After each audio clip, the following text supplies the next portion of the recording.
I think we are live, boys. It'll open up. I'm watching the stream, so I'm just waiting there. It says now we're live.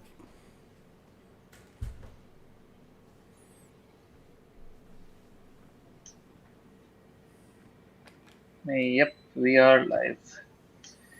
All right, guys, we're just going to wait for about 5 minutes more before we start because 5 o'clock Indian Standard Time was the scheduled start time. How's everybody doing in the chat? Hello, everyone. Please let us know if you can see us, hear us okay. Audio, video, volume level, everything's fine. You guys want to say something? Bakar, why don't you sing a song for us to check? Shut up. Bakar is just proving a point this week by making sure he's coming onto the live stream on his phone to, make sure that we're not suspecting there were any computer issues. Yeah. Absolutely. Once you're corrupted, it's very difficult to return to the fold. Are we gonna keep up with this nonsense for the next 5 minutes? we haven't even started, bro. What is about to come? And I think after the past week that football has had, I think everybody can use a little bit of comic relief. Absolutely. Also, last week been, Bakar? How were things at the computer guy's place? I mean, my computer is still not working. I got it back yesterday. I was very hopeful that it was going to work, but turns out that things still aren't, that smooth. And it's honestly on its last breaths. I think it probably just has enough capacity for me to write one last review. And all right, fine. And if this computer person doesn't work, this one is going to change, as has been the situation for the past year. Constantly changing.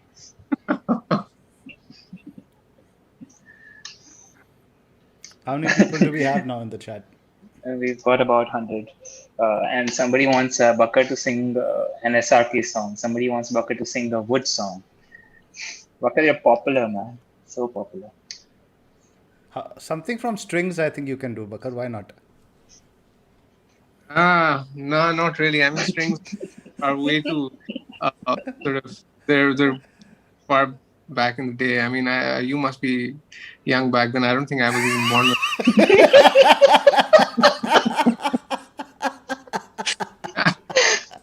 Nice. Good one. But bacha seekh raha hai. That was a really good one. It had been splits, man. Brilliant. Don't edit this out of the pod that you're uploading on YouTube or the audio version. I haven't started the audio version recording yet, so this will be on the stream. Oh shit! At least it's gonna be on the stream. Yeah, audio we do it only once we kick off the pod. Yeah. Bakar, thoughts on Jesse Lingard?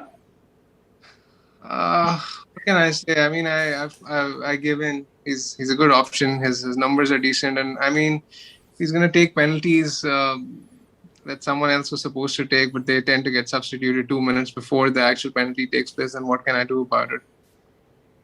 You could buy him. See, that's all I can say. I'm lagging apparently. Thanks, guys. I think I'm going to change my internet connection because is my audio and video fine? Yeah, yours is a lot smoother than mine. That's the feedback. So I'm just going to get onto my hotspot because I think there's a problem with my internet connection at the moment. Fan and everything else is off? I can't. No, thanks for reminding.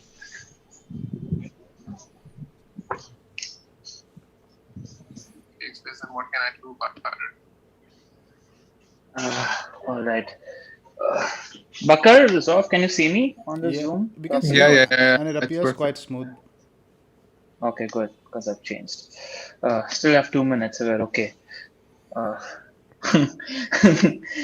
Big Dog Crier said that Big Man's actually cursed Kane. Yeah, I finally bought him in, but even triple captainers this week, they're okay with 12 points. I mean, that's a reasonable return. If I was a triple captainer, I wouldn't be too sad about it, honestly. All right. Also, we've got one 40, 50 people in the chat, guys.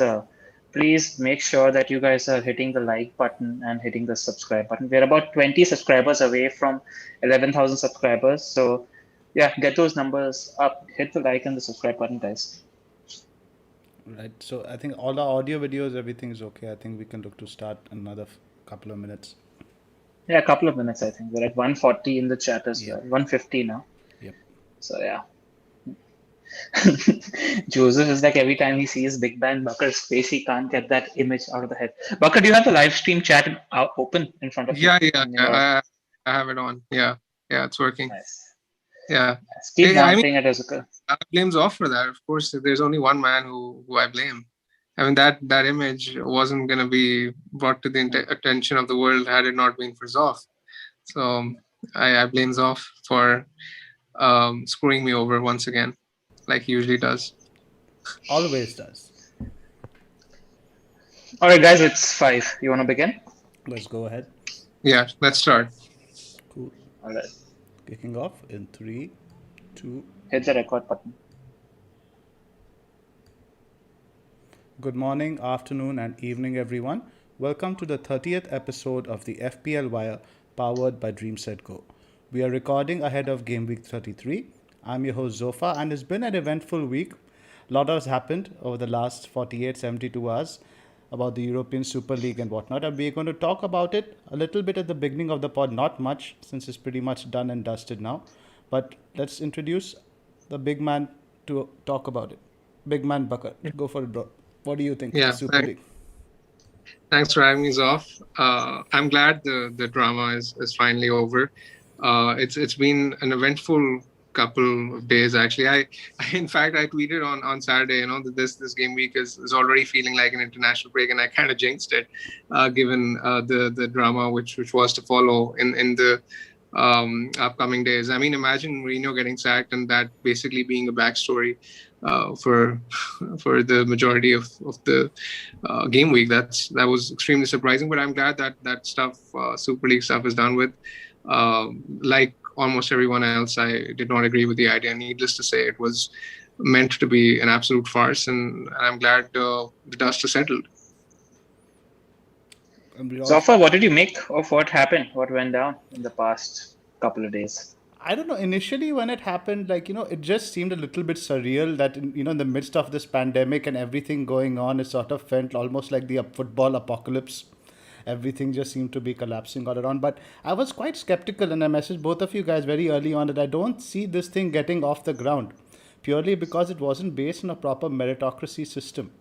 It was always going to be rejected by the players, by the fans, and the like. But I was also amazed by how secretly we know they've been working on it for the last 3 years, right? But I love the interview that Ceferin gave with the whole snakes and whatnot. Apparently, he spoke to Agnelli and Woodward on Saturday, the day before the announcement, and Agnelli's granddaughter, Ceferin, is actually the godfather. Sorry, I think Agnelli's daughter. Yeah, Agnelli's daughter, Ceferin's actually the godfather. So to that level, it's almost like a movie, It could actually be like some sort of spy movie, spy thriller, not something related to football. Yeah. Now, based on the plans that they made, I mean, did you see the logo? It was terrible. And the effort that they made to explain the potential benefits of something like this. I mean, first of all, they released the news on a Sunday night where you're not expecting anybody to read it. And then I think only Perez came on a Spanish TV channel trying to explain its merits. And he spoke like one deluded 73-year-old.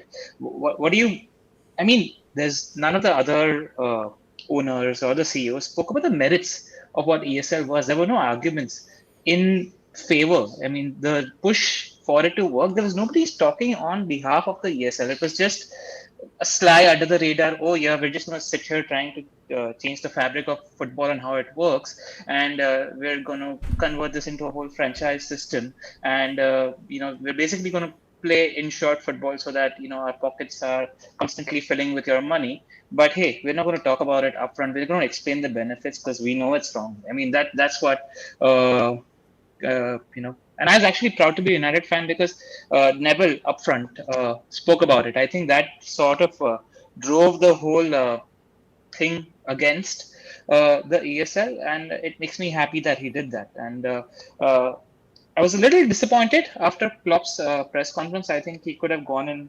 harder on the ESL, but full props and full respect to Guardiola. I mean, he started the press conference saying, "Ask me whatever you want, I'll answer," and that shows that he was a man of football. He heard to talk about, saying the right things, said absolutely the right things.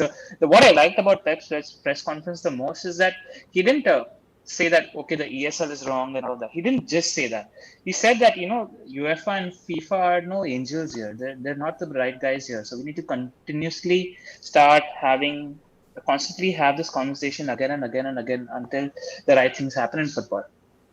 Yep.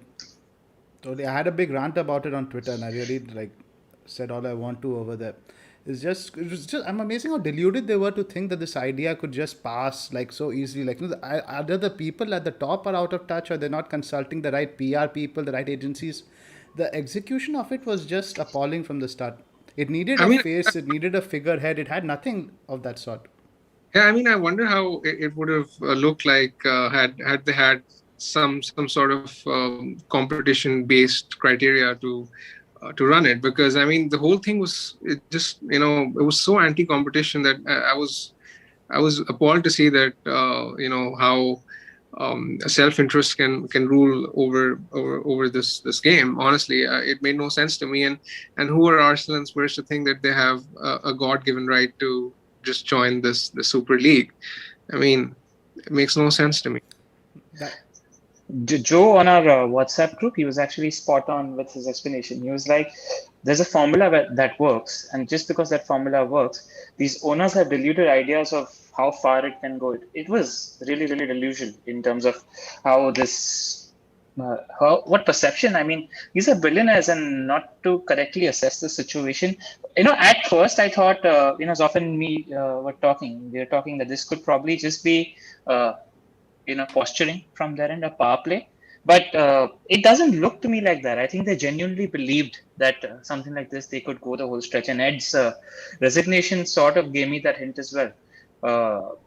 One thing I want to talk about is this slight difference in attitude, where Perez talks about the crowd 16 to 24 sitting outside the country. These are the guys that they want to capture, right? What I call the FIFA Ultimate Team crowd, like the guys who are playing Fortnite, the guys who are playing Call of Duty. They want to try capturing this crowd, and I think there was a slight difference. I mean, three of us are sitting in Asia doing this podcast, and we are a lot closer to the FPL community and the local fans because we're constantly interacting with them on Twitter, right? We know a lot more of these local fans, which is why I think we're powered with a lot more empathy towards them.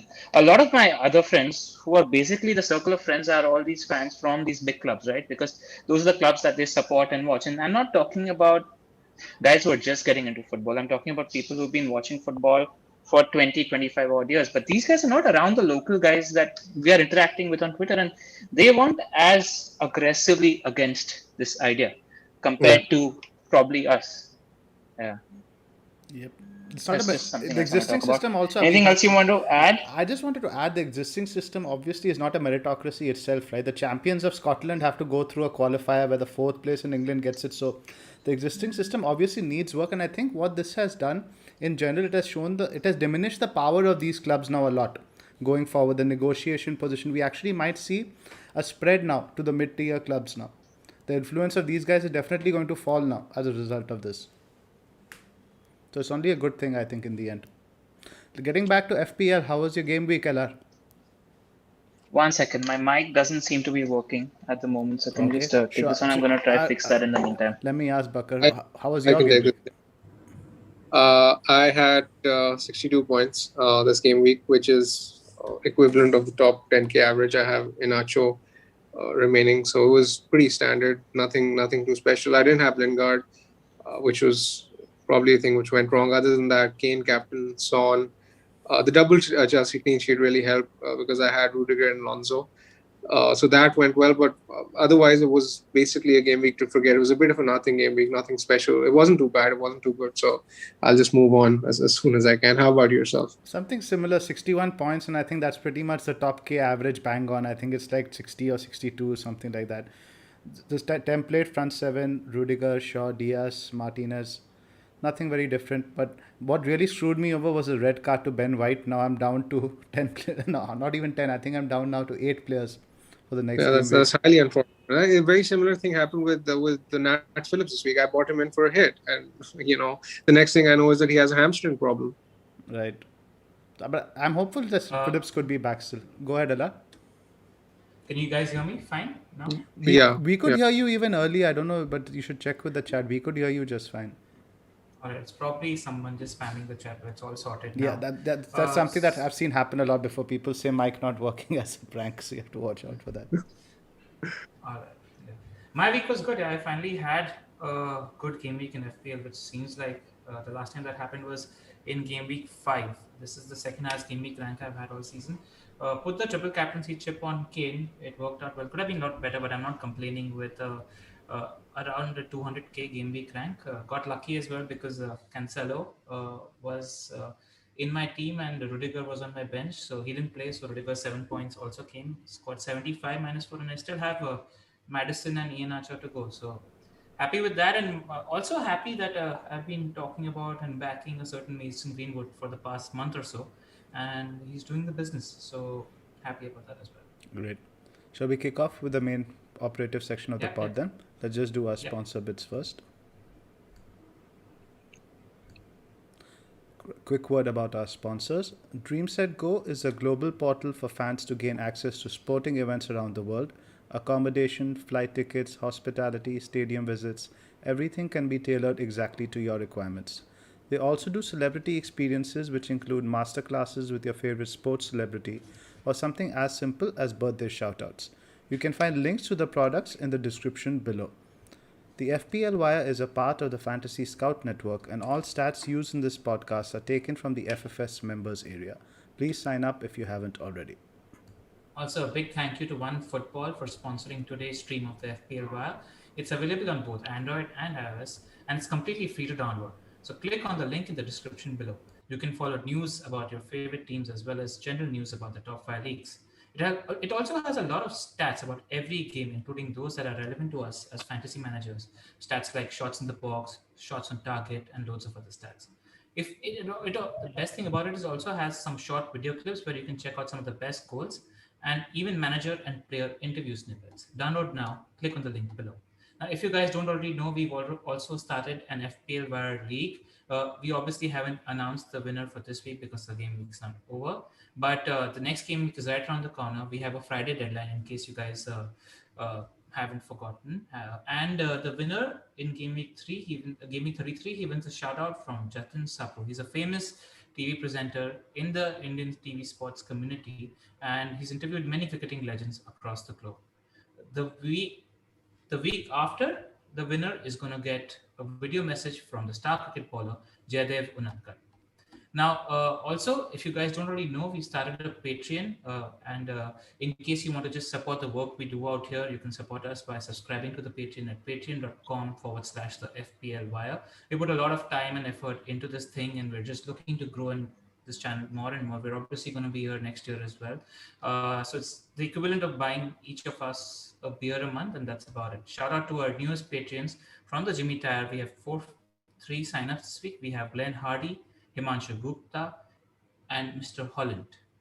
Just taking you guys through the agenda for today, we're going to be starting with the game week review, where we're looking at the games that went in the past week, as well as those in the FA Cup. After that, we're going to be talking about the potential blanks and doubles in game week 35 and 36.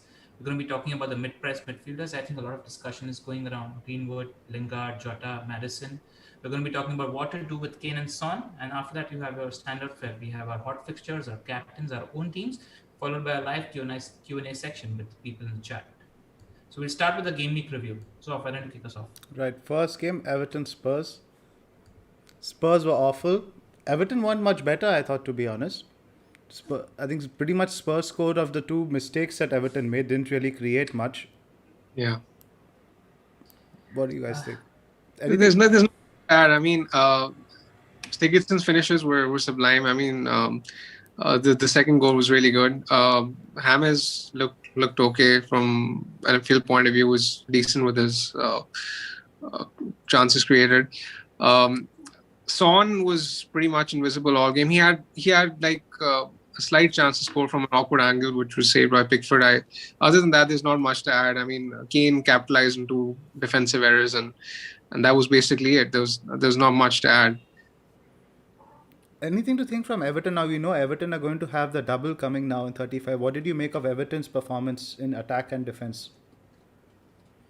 I think they're a far weaker team without Calvert-Lewin in it, because I don't think they have the same goal threat going forward. I watched them against Brighton as well, and in both these games, I mean, they kind of look toothless going forward, because Richarlison basically has to do all on his own, and I won't basically read too much into these games while assessing what might happen in the double game week which is to come.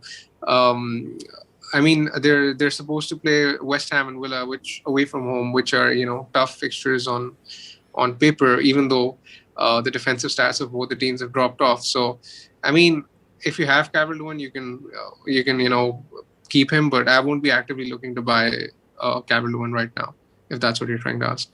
Fair enough. LR, anything to add here? Nothing to add with regards to this game, but I think we should talk about both the Spurs games in one set. Right. And what struck me in the second game against Southampton was, I mean, Spurs were terrible, absolutely terrible in the first half against Southampton, but in the second half they were really, really good, and Gareth Bale absolutely caught my attention. I was reading Ryan Mason's comments as well, and he spoke highly of Bale, and he's been talking him up, how he's been training so well, how he scores worldies, how he's managing to pull off those moments even in Champions League finals. So I'm definitely interested in Bale going further, because he played pretty close to the pitch, and we know that when he starts, he's an FPL point scoring machine. So yeah, I'm looking at Bale after this blank game. He interests me. Yeah, makes sense. There's a little bit of an echo in your voice. Are you using your mic or speakers? I don't know what that is. It was using my mic at the moment. I'm just trying to fiddle with the settings. Okay. Probably reduce it a little. Never mind then. Quite a few people on the chat are saying that the voice was actually better before. Yes, it was. Okay, I'll figure it out. We can go on. Cool. Yeah, Newcastle, West Ham. This was a cracker. I loved watching. This was pretty much a game of the weekend for me. Dawson with the two horror challenges. Newcastle deserved to win, but they were awful in the second half when they came out, right? At 2-0 up, they were so defensive, they completely retreated and let West Ham completely run them over for most of that second half. Yeah, I mean, this was one of the games which really stood out for me as well this weekend. Newcastle, I think they're pretty much safe now. What do you think? Do you think they're safe now? Why are we talking about Newcastle? We should be talking about Lingard, shouldn't we? No, I think we've had enough. No, we have not started. I think what are we talking about? Some overperformance. Let's talk about overperformance to the XG. Let's talk about that. Let's talk about why you don't have Lingard in your team, and you don't have plans to bring Lingard. Zoff, I'm fasting. Don't test my patience. Don't. Wow.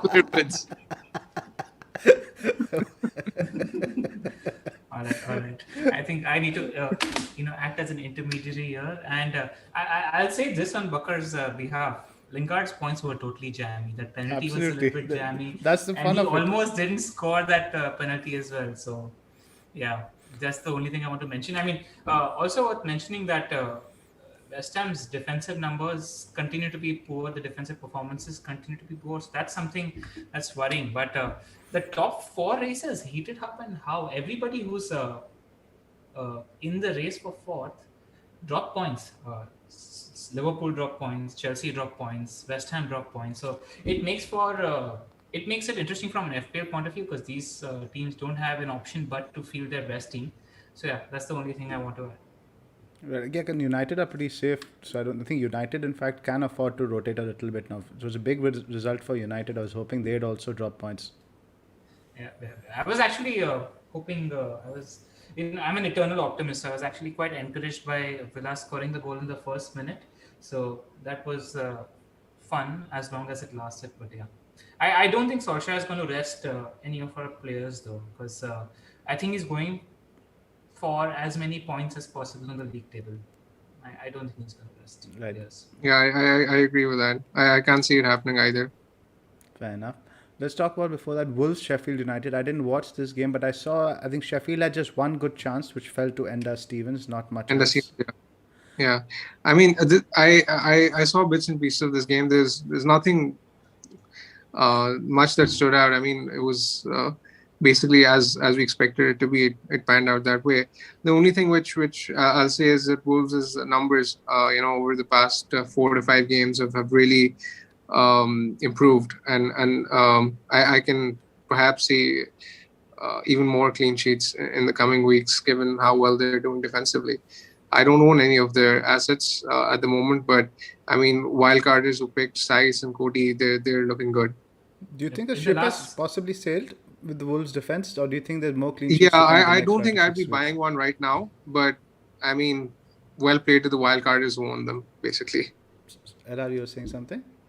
yeah, just defensive numbers. I mean, just wanted to spell them out for our listeners. In the last 6 matches, only 4 teams have conceded more big chances than Wolves.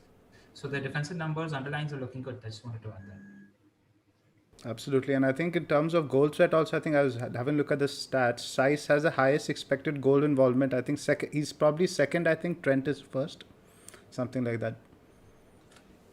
Good for bonus as Yep. well. Arsenal Fulham. This was heartbreaking. We need to let Bakar talk about Arsenal for you. Sorry, I couldn't hear you. I'm scared To of let Bakar. you I'm a bit scared of Bakar today. So Bakar, talk whatever you I want to talk about. I watched the whole game, and this was absolutely infuriating as an Ariola owner. I mean, watching that game, it was so one-sided, and I agree that Fulham were obviously fortuitous to have a clean sheet in the first place, given that one goal was disallowed, and and Arsenal were dominant throughout the game. So they should have scored anyways. But I mean, to have a clean sheet taken away like that in 2 successive game weeks is beyond brutal. And like I I don't wish it on anyone. Honestly, it's just absolutely horrible. But I mean, 2 points from Mariola, it feels like a decent return this week, given what happened with Mendy, Leno, Yeah. Forster, even Martinez. So I mean, when I look back at it in hindsight, I kind of accept it and I move on. I feel the pain, Bakar. I also started Ariola in this game as well as the previous one. Did I get the pronunciation right, so? Yes, you did. Yeah, yeah. Unfortunately. In practicing that one, I'll admit. Nice. Nice. But yeah, imagine we feel the pain as FPL managers. Imagine what Fulham players and Parker must be feeling, right? It must be so demotivating, and to see Newcastle pick up points both those weekends. Yep. I just hope that Fulham do the right thing and stick with Parker, because I can see them pulling off a Norwich. If they're relegated, Yeah. I rate him as a manager. The only problem though is Fulham have a lot of their players on loan, so it depends on what team he's able to get. Precisely. Yeah, I mean, when he's the relegated. problem is that some of their key players, for example, Andrew Hakim Anderson, he's probably going to leave. Ariola, I don't think he's going to hang around either. I'd be surprised if They can't they sustain stick. his wages in the championship. Yeah, even someone like Lookman, I'm not sure whether they'll be Lookman, able to. Loftus Cheek. Yeah, I mean that's going to be a problem. But I mean, I'd still back Parker to bring them up. I'm sure he's confident enough to build a good squad. I hope to see them back again soon. They've been good the second half of the season. And what's interesting is they're still not conceding shots, right? Neither of those games, I think Ariola picked up a safe point, right? Even with the clean sheet wipeout. Am I I mean, right? what struck me is that during the commentary of the game, I was listening to a stat that the commentator quoted that their top scorer is actually Bobby Reed with 5 goals, and like at the stars, we were expecting Mitrovic to score at least maybe 12 to 15 goals a season, and that's actually been the difference. They just don't have someone who can put the ball in the back of the net. They need a Pookie. We thought Maja was the answer, but he wasn't. The problem has always been the finishing. Right. I think it's done now. I think the relegation race is pretty much done. I don't expect things to change now. It looks very unlikely. I think let's have some hope. I think maybe now they can rein in Burnley, but I don't see Burnley getting into trouble. Brighton also picking up points. It looks tough for Fulham now. Yeah, I highly doubt they can stay up. I mean, they have Chelsea after this blank game week, and So things are looking good. So That's an automatic, right? United away as well in 37. So what I was getting back to saying now with Fulham assets, right? You guys also have a few Fulham assets. I was wondering what should be the outlook for anyone with going forward from Game Week 33. Do you hold your Fulham assets or do you get rid? I mean, I don't think they're going to be the priority transfers at the moment. Yeah, exactly. So, I mean, the majority of the people, they own Areola, as far as I know, not anyone else. I mean, Lookman was owned back earlier. I doubt anyone owns them right now. But for Areola owners, I think there are better transfers out there to make, and you can just hold on to. So it's a goalkeeper position, but I think in terms of FPL, they're also pretty much dead in the water now. I really can't recommend, because usually you think about the team, right? There are 6 games to go. They're gonna every game now is a cup final. Usually you have. Yeah, I mean, I don't think if you're trying to ask whether there will be a team worth targeting for other teams, given that they're in a precarious position, I don't think so. I think they have enough in them not to be the whipping boys, even if they are, very likely to be relegated. Right, because they're not going to adapt a gung-ho approach, right? In any of these games, Yeah. It didn't look like that in that Arsenal game. They were playing on the counter. Yeah. Right. Next one, Leeds Liverpool. You forgot United Burnley. Sorry, we didn't touch upon that. How did Luke Shaw not get anything in that game? It was so frustrating. He's been playing as a midfielder on that left side for pretty much the last 15 odd games. I mean, absolutely one of our best players. Also, big props to him because him, Maguire, and Fernandes were the 3 core players who stood up against Ed, and they had a proper showdown. So, props to him for that. But going back to the football side of things, I think Dino could have had a lot more from this game as well. He's got the underlying numbers. Only Kane has more shots in the box and Greenwood in the last 6 matches. And we're talking about Greenwood here. Greenwood isn't known for the volume output, right? He's actually known for XG overperformance because his finishing ability is so good. So if he's getting the underlying numbers as well, we know historically he's a good finisher. So then I just think it increases the case for Greenwood. And a lot of people have actually been asking me on Twitter with regards to Greenwood's nailed on this and they're playing the Europa League. The thing is, right now both Rashford and Cavani are sort of dealing with niggles on this side. So if at all somebody is going to be rested, I think it's going to be one of these two. And Greenwood is going to be playing majority of the games. Right. We'll talk about Greenwood a lot more in detail. We have a segment on him where we compare him with Jota and Maddison. So let's hold that for a bit. I'm just going to change my mic up because guys saying that I sound like I'm underwater, and there's quite a few. Yeah, it's not great. It's not great. Is it better now? I've just changed it up now. Yeah. It's fine Much now. better. Yeah, okay. So I've changed up the mic. I think I'll just do the United segment again. Sure. Because I thought it was an important point to make. Sure. So yeah, guys, I was just talking about. First of all, let me know in the chat if the mic's better. I just shifted it up. It's a bit now. loud. So only thing is a bit too loud, maybe, but otherwise it's much more audible. Okay, just hold on for a second. I'll quickly change the volume. You guys can talk about the game and I can add on to it later. Cool. I think let's just touch upon Leeds Liverpool. A great game. But Liverpool's defense looked a shambles. I think with Phillips gone, Fabinho back then. They missed Fabinho in midfield. Yeah. Liverpool should have conceded, I think, possibly much earlier. Definitely. Leeds had 6 big chances, if I'm not mistaken. 6? And Bamford. Yeah. I didn't check the number. 6, that's ridiculous. Yeah, I'm fairly sure it was either 5 or 6, and Bamford had 3 of them. I looked on Bamford's numbers, and they honestly should have scored way earlier than they did. Coming into the game, I mean, Salah was rested. That's one that caught us by surprise. I wasn't expecting it. I was slightly concerned that Jota might get rested because he played in the Champions League as well.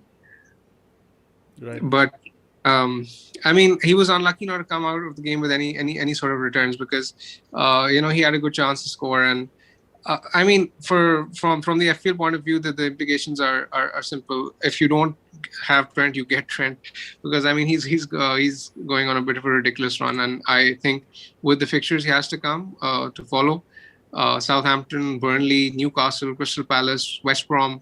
These are 5 the 6 that he's facing at the end of the season. I think there's more hauls to come.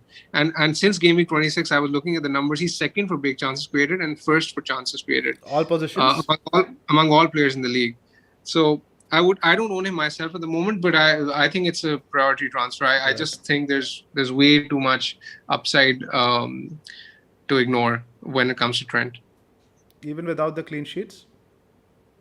I expect. I don't think they will be that leaky in the coming The weeks. numbers are good. The defensive numbers are good. I was Yeah, having a look earlier. I mean, they're not outstanding, but they're decent. So I'd still chance it. I mean, given the fixtures, I'd still back them for at least 2 or 3 clean sheets in there. And if Trent gets any sort of an assist, we know what he's capable of. And you look at his bonus. I mean, he's accumulated maximum bonus in what his past 4 games, if I'm not mistaken. Last four starts. In fact, 29 was blank, and his last 4 starts, he's got 12 bonus points. I can't remember when any player did that in any position. That is incredible. So, I mean, I don't own Brent myself, and he's going to be a priority transfer for me this week. I'll look to bring him in somehow.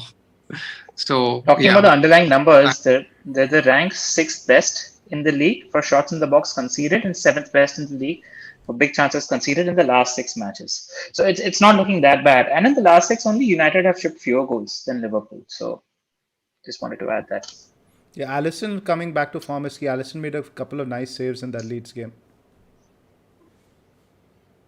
Someone on the chat is asking whether big chance is a clear-cut chance, and yes, that's the most simple explanation of what a big chance is.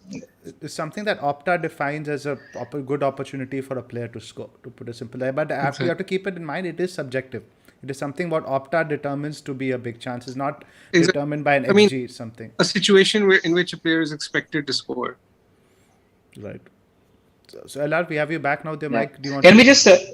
yeah, go ahead. Yeah, can we go back to United? I just want to talk about Greenwood and Cavani and Rashford because there's been a flurry of questions coming in about this. So I just wanted to mention that, Greenwood right now, he's gotten 15 shots in the box in the last 6 matches. Only Kane has more shots in the box than Greenwood out of all the outfielders in this period.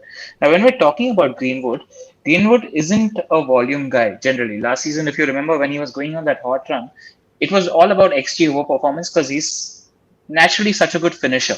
Now he's getting the volume as well, which just makes him an even better asset. And the other problem that people worry about or think about is the rotation. Now I wouldn't be too worried about rotation because right now both Rashford and Cavani, they're sort of dealing with a niggle on this side. So, the odd game when it comes to resting, I think Rashford is going to get rested or Cavani is going to get rested. I think Greenwood is going to be playing majority of the games, and it's still like he's not expensive at the moment, right? So I think you have to go for Greenwood right now. I think he looks like a really, really good pick, especially with the underlying numbers on this side. While we're at this, LR, what are your thoughts on Cavani? I mean, I owned Cavani this week, and he didn't start, but he got a goal. Problem with Cavani is going to be this: you're not going to be absolutely sure about him starting every game. And this problem is going to exist in the future as well. So if you are able to take a benching or two on the chin, go for Cavani. But the 2 assets to have from United, I mean, how it's clear in Liverpool, you have to go for Jota, Salah, and Trent. For United, you have to look at Shaw, Bruno, and Greenwood. I think these 3 are the assets to go for. Right. Sure. And what's important to note is Cavani asked to be rested at it in that game, right? It's not like a decision that the manager made. Yeah. He felt that his body can't cope with those games in the short turnaround. So something to be very mindful of. Right. Yeah. And a lot of people are selling Bruno at the moment. I've seen all the United games. Again, I think it's happenstance that he's not getting as many points as he used to. Whatever the underlying numbers might say, I don't think it's a good idea. The underlying numbers are decent. LR, it's not as if his numbers are bad. His numbers are decent. It's just that he's not getting the returns. But he's had 3 big chance involvements in the past 2 games and yet no return. So it's just unlucky. Yeah. I've seen a lot of that on Twitter where people are looking to sell Bruno Fernandes this game. I just don't think it's a good idea. That being said, there is a dip, right? There is a dip. It should be a case of both Greenwood and Bruno rather than one or the other. Yep. Zoph, there is a tip, but again, I'm watching the games and he's still taking those positions. Bruno is essentially playing like a second striker because if the ball's going out on the wings, Bruno is in the box to take the shot, in the 6-yard box for the tap in. So his positioning is there. It's just happenstance in my opinion. Right. I wouldn't sell Bruno. Right, because I saw the shots are up. I think he's 3rd or 4th for shots, but I think for shots in the box, I think he's like 12th or something. That's what the number is. But it's interesting. He's 2nd for big chances still. So the shots he's getting in the box are big chances, but he's not getting as many of them. That's my takeaway from that. Yeah. And it's the positioning is also. So a lot of the times the cross is not reaching him. If you think about the goal that Greenwood scored, Bruno dummied it, right? And then it went to Greenwood. But he was there in the box. I in the love center how of he the didn't box celebrate. He did nothing. He just casually walked forward, right? There's so much swag there. I love that. Yeah, exactly. So yeah, this is what I'm talking about when it comes to Bruno. He's in the center of the box whenever the ball's out on the wing. So I'm not too worried about Bruno. Right. Let's just. And United are due a penalty as well in the league. It's been 4 games without one. Feels like an eternity. Yeah, 4 games is like 40 for Man United not to get the penalty. Exactly. Right. Let's talk about your boys, Chelsea versus Brighton. It was a game where I think the players were mentally and physically tired. All the stuff with the protests, the Super League stuff didn't help. Lot of games. We just had the Champions League game. We had the game against City, and we know Brighton can be a good defensive team when they want to be. So nothing much to really talk about. Lot of rotation. Well, I mean, what interested me in this game is when Tuchel gave his post-match interview. He mentioned that primarily we've been talking about the ESL, and then the middle we were training. So it was definitely on that point. And when you were hounded by thousands of fans before entering a game and not allowed to enter the ground, that shit plays on your mind. Which is why I'm not surprised the game went the way it did. That's all. I don't think the players were mentally in the right space in this game. Yeah, it was extremely uninspiring. It was a very boring game to watch. Just something to mention now, Chelsea have now the busiest fixture schedule of any team in the league now till the end of the season. So rotation is going to be a theme now every week. We have the Champions League semis, we have the FA Cup finals. So it's games till the end of the season every 3 days. No other club has a schedule like that. What about Mendy, Zoph? A lot of Mendy owners out there, so they're looking for advice in terms of what to do. I think Mendy is coming straight back. I think he wanted to reward Kepa for his dedication in training and all that stuff. So I think Mendy is definitely coming back, and I think probably with the exception of the FA Cup final, he's going to start all the remaining games. No throwaway games that Kepa is going to play. I think this was it. Okay. So your advice to Mendy owners would be hold. Absolutely stick with it. What would be your advice to Alonso owners like myself? Personally, I can't see him starting against West Ham. I think Chilwell's going to come back in. The West Ham game looks tricky. And what was also interesting against Brighton was that Alonso wasn't anywhere near as attacking as he was against Palace. I think he had been given a mandate that he had to defend a lot more. I don't think he had like one good chance in the entire game. Yeah. So I'd look to get rid of my... I mean, this week it's a bit difficult because you probably have other fires to put out. So, but if you can afford to get rid of Alonso, I'd probably look to move him on now. I think he probably does play the Fulham game though. That being said, I think that's right after the Champions League tie, so you might play the Fulham game. Yeah, but the thing is right now, again, every league game is a cup final for your lot as well. So I don't know how many chances Tuchel can take with that starting 11. Well, what worries me... that is, City, Arsenal, Leicester, Villa. I mean, fixtures after that aren't. That's what I'm saying. But that's what I'm saying. You might. I think if you need to, you can probably hold on till Fulham. I see him playing the Fulham game still, but after that it gets really tricky. Cool. And attackers are a big no-go because of the rotation that's going to happen. I mean, you can't even recommend Havertz now because probably you don't know who he's going to prefer in the Champions League and stuff. But Mount is the only one who seems to start regularly. I was very surprised that he chose to start Werner and Ziyech ahead of Pulisic and Havertz the FA Cup. I wasn't, because I think that's the sort of system you need, more of a counter-attack system. I think Havertz is more useful against your deep blocks and stuff like that. But you could see the game plan in the FA Cup semi-final very clearly, right? There was just one chance it was ruled out for offside early on that was very similar to the goal we scored. The plan was to have Werner make that run in behind.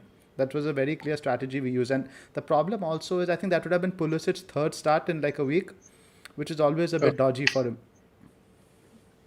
Fair. Right. So that's it for the game week review, I'm assuming. I think we have Spurs, Southampton. Do you have anything to add? I don't think Spurs were very good in the first. Didn't we? I think we spoke about first, but yeah, let's look to close this section and we can move on. We're already 40 minutes in. Villa City, I mean, we have to talk about Villa City and the Phil Foden. I mean, the Phil Foden show is what I just want to talk about. I thought he was absolutely sensational. I mean, a stat that I saw on MOTD which surprised me is after De Bruyne, He's got the highest number of goal involvements this season in terms of goals and assists. Parker doesn't find that very interesting. He's yawning away while I No, he explain that stat. must be hungry and tired, poor guy. It's Yeah, it's it's I'm it's the few just days I really Yeah, slept that. yeah. appreciate you coming onto the pod despite that, Parker. So No worries. thanks. But yeah, I mean, I thought he was sensational in that game. His price next season is going to be very, very interesting. Outside of that, rotation as expected, the performance was as expected. City were non-committal in terms of the duration for which De Bruyne is out at the moment, so we don't have news there. Nothing else to add. John Stones, for those that already don't know, John Stones got a red card and he's going to be out for 2 league games. Wanted to add that as well. So we probably have two nailed centre backs for the next 2 City league games at least. So Ruben Dias owners at least are secure there. Right. I think plus I think he's going to go with strong lineups now. Pretty much till the league is clinched. They're not going to look to risk any more drop points. But that being said, with the PSG game, you never tell. Yeah. I mean, the schedule is.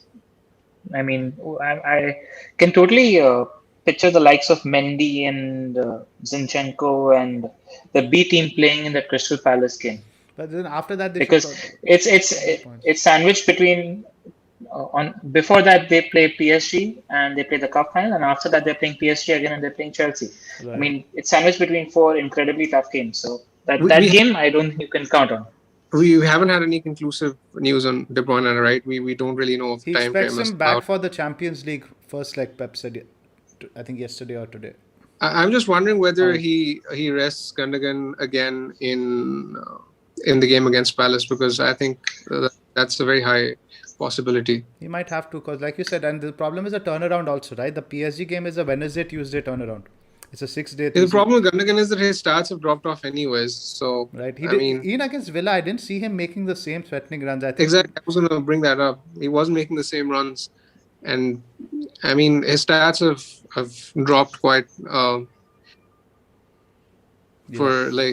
for quite a few weeks now. So I think it's probably time to Right. get rid of him, even without the rotation risk. Right. I think the hot streak is over.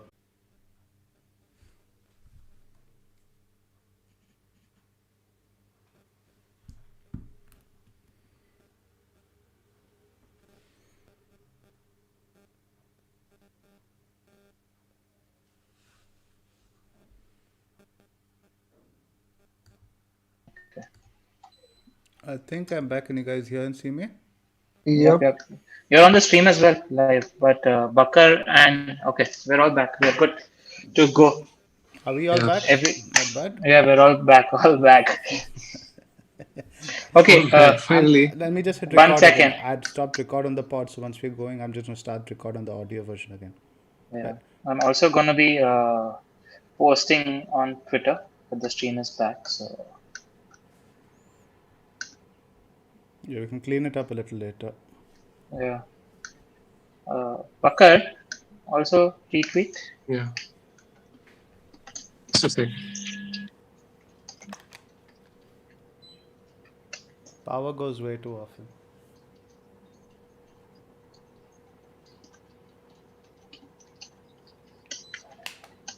Power cut though. Yep. Fortunately, a short one. All right. Good thing was we Bakar, you can RT now. And guys, please help retweet the tweet I just posted on Twitter also, so it helps get the word out that we're Let's continue then. starting the tweet stream again. I think Bakar's just gone onto Twitter because he's on his phone, so he should be back in a minute, and then we can continue. Let me. Just did. Great. Can you see me now? Okay. Yep, we can see now. Yeah. Cool. Let's move on to the next section. Okay. Right. Let's go. Sorry about that. We had a power cut. Now we shall continue. The next section. Now we are going to have a look at the potential blanks and doubles that might be coming our way in game week 35. So I have Ben Credden's sticker up here now. There are two situations which are causing these double game weeks to occur now for the teams that it's Villa, Palace, Everton and Southampton. These teams are going to be having a double without the blank in game week 36.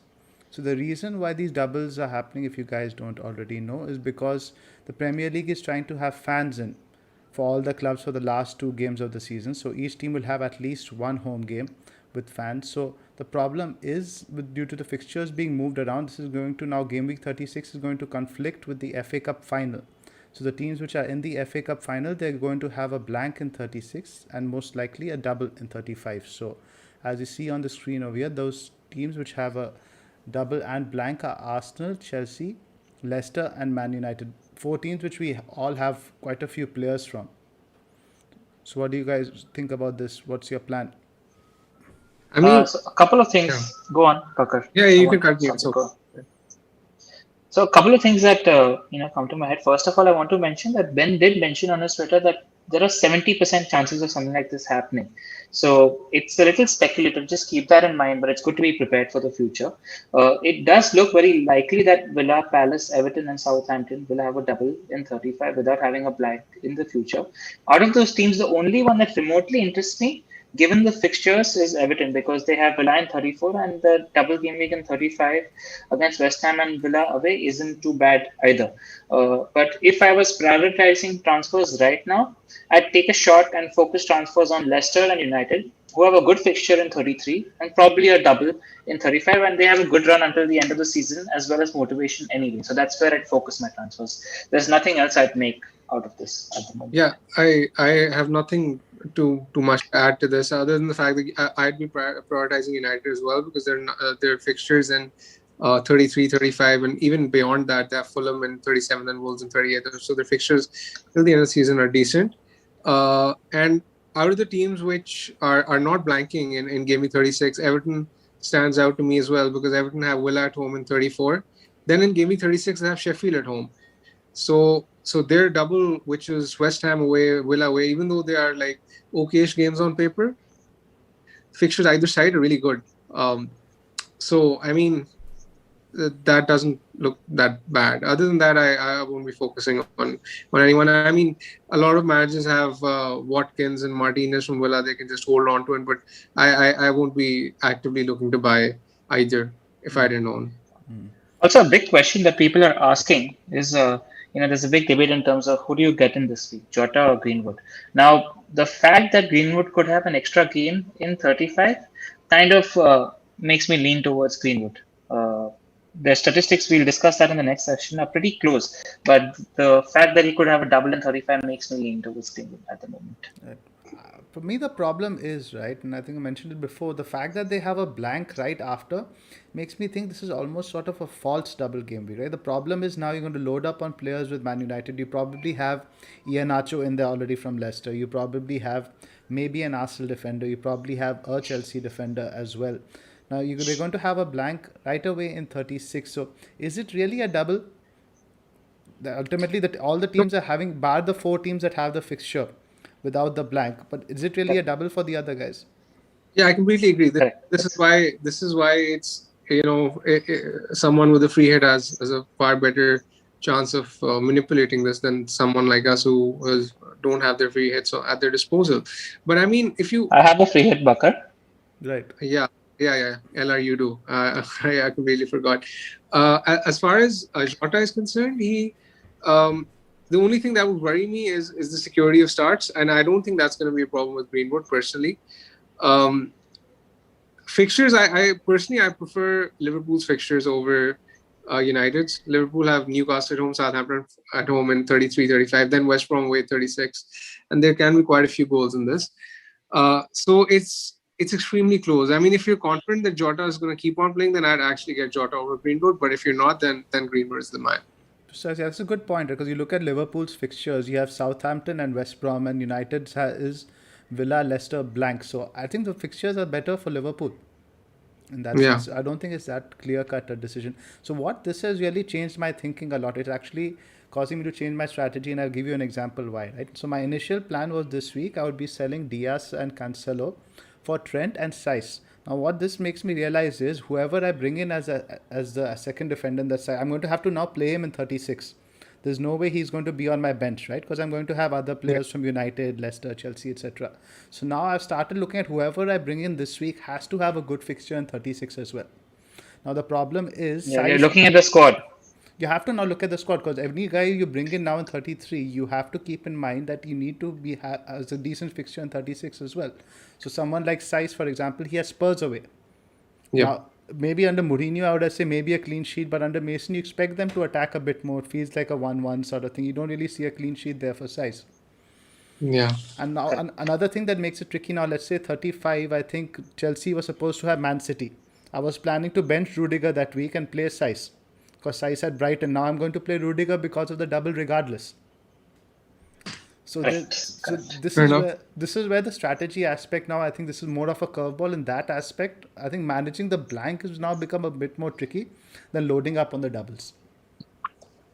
I don't have to think about that, right? Because I'm Yeah, absolutely 100% using the free hitting in 36. Precisely. So with the free hit, you can manage it quite well. But if you don't, right, I think it's... Yeah. I think really, if you want to go heavy, if you really want to invest, especially in attack, I think Everton is a team to go look for here. Because you have Villa, West Ham, Villa, then Sheffield, Wolves, Man City away at the last day of the season. That's not great. But I think Everton, in terms of attack, is probably the most standout team over here to me. Agreed, but who do you go for? Richarlison, Calvert-Lewin. James, Digne? I just checked the press conferences while the power was out. Calvert-Lewin is fit for this weekend. Right. All right, good. I mean, I think he's going to be in play from next week onwards, I think, very heavily as well. I think he's somebody we can look at. But otherwise, I really would, because even if you look at the doubles, right, Arsenal is West Brom, Chelsea, not great. Chelsea's is City, Arsenal, not great. Leicester's is Newcastle United away, which again I don't think is great, the second fixture. United's, in fact, double is probably the best in those guys, right? Villa, Leicester, I think Bruno is a standout captain for this week. The thing with Leicester's double for this week, for game week 33? No, sorry, 35. 35, okay. So also James looked pretty good in that game against Spurs. He played him in the striker role, right? No, he actually played him in the striker role. He played him as a 10, sort of like a 10. It's sort of a supporting striker with Gylfi playing behind the two. This is actually the most advanced James has played. So it's interesting now when DCL comes in, he's definitely going to play DCL with Richarlison up top. So he's going to have to move James a little bit further back, which will eventually move Siggy back in midfield. And Siggy in the center midfield role, I don't think he's very good. Agreed with you there. It actually gives them a problem in terms of structure and formation, because I thought they found something in that game against Spurs in terms of formation. They played decently, I thought. Exactly. Yep. So it's going to be interesting to see what he does over here. But otherwise, in terms of the doubles, it really is very appealing to me. I don't think there's any... It's more of an inconvenience than an opportunity, really. Yeah, I completely get what you're saying. I mean, I was looking at Leicester's fixtures, and yes, their fixtures till 35 are good, but after that, they have Chelsea and Spurs in the last two games of the season. So it's better that, not to sort of overload on them. I mean, most of us have Nacho. Maybe one more is enough. I don't think I'd go anymore, and certainly not looking at their defensive assets. Same, yeah. So you look at the squad, and I think the prioritizing of transfers would be going towards Liverpool, Leeds, and Everton. I think that's where our transfers should be going if you're looking at the longer term. It's a good transfer in this week because their fixture, if you look at the next four, they're very appealing. Crystal Palace, Southampton, Newcastle, and then United away. That's a decent core of fixtures to have over the next four. And I'm very interested in looking at Maddison actually tonight, because he's going to be playing in the hole in behind Vardy and Nacho. So I think he can do really well.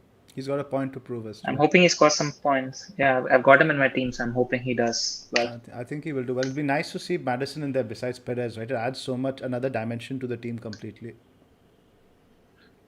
Yep. I mean, while we're at this, there's so many, mid-priced midfielders that we're speaking about. Greenwood, Maddison, Jota. This is particularly relevant because a lot of people have been asking what to do with Son this week. What are your thoughts on that? It's a good segue into the next section. I think, Zoph, you can pull up that slide as well in terms of the mid-price midfielders. Now that Bakar is asking us that question. Sure. Right, I've got the slide up over here. I'll just walk you guys through the data real quick. So, in terms of shots over the last 4 matches, Greenwood and Salah are on top. 17. Maddison, in his last 4 appearances, is actually in third with 15 shots. But it's worth mentioning that only 4 of those were in the box and none of them were big chances. So that's interesting. He's clearly not like, one guy who thrives on big chances. He's more of a volume shooter taking shots from outside. Jota is not too far away, 14. And what's interesting is 13 of those 14 shots were in the box. Now Bruno, 13 shots with just 4 in the box, but 3 big chances. Interesting numbers. Yeah, who do you put on top of the list? How do you rank? Come on, I'll put Bakar on the spot first. 1, 2, 3. Mid-price midfielders. Who are your preferred guys? Lingard doesn't play as well, Bakar. I'd go with I think I'd go with Jota 1, Greenwood 2, Maddison 3, purely because of the fixtures. I think the Lingard board is sailed. I'm not looking to get him now. He has Chelsea this week, and fixtures after that aren't that great. Fixtures after that are good, bro. They're okay. I mean, yeah, they're good. Burnley away, Again, Burnley has conceded the most big chances over the last 6 games. I'm sure you know that. So Burnley defense, you have to reorient your thinking. They're not. I still rate the Burnley defense at home. I don't think West Ham will score too many. Maybe some returns for Lingard, but I can't see him exploding. The only fixture in the next 4 where I can see him doing really well is. Bakar, bro, you're digging your grave here right now. This is just bait for Zoph. I can see his face. I'm probably tempted, but yeah, I still prefer. Honestly, I still prefer Greenwood and Jota. I think Jota would probably be my first pick. Greenwood second, and maybe Lingard third. I'm not sure between Lingard and Maddison. I need to see how Maddison does tonight. Yeah. Zoph, you rank the 3 in your opinion? Lingard top. Then probably Jota, then Greenwood, then Maddison. You're not just saying that to spite Bakar. No, I'm not. Okay, all right. Lingard top, Jota second, and Greenwood third. Maddison, like Bakar said, has made a good point. I need to see how Maddison is going to play in this role, and what he's going to offer. It's very hard to say. But Maddison, the problem is that again it feels a bit short term because I don't like his last 3 fixtures. Yeah, agreed. Yeah. That's why I jumped on him before this game week, because the run was pretty good for 4 games. You had him for when he got left out of the squad also, right? Did you have him that week or not? No, I just got him this week. Okay. Yeah. Also, just we don't have Lingard's numbers up here, but in the last 6 matches, he's top for big chances and shots on target, and he's 4th for shots in the box and 3rd for goal attempts. And 2nd for big chances created in this period. So, Bakar's a fan of underlying numbers. So these underlying numbers look pretty strong to me. That's all. Just wanted to add that. If I was to rank, actually it depends on whether you have a free hit to play in 36 or not. If you don't have a free hit to play in 36, I'd have Jota first, Lingard second, and then Greenwood third. If you have a free hit or if you have a squad capable of accommodating Greenwood into your team, so that you have a decent team for 36, where majority of the teams are blanking, Greenwood is up there. I think he should be a priority transfer because of the form that he's shown. So it would be Greenwood first, Jota second, and Lingard third in that case for me.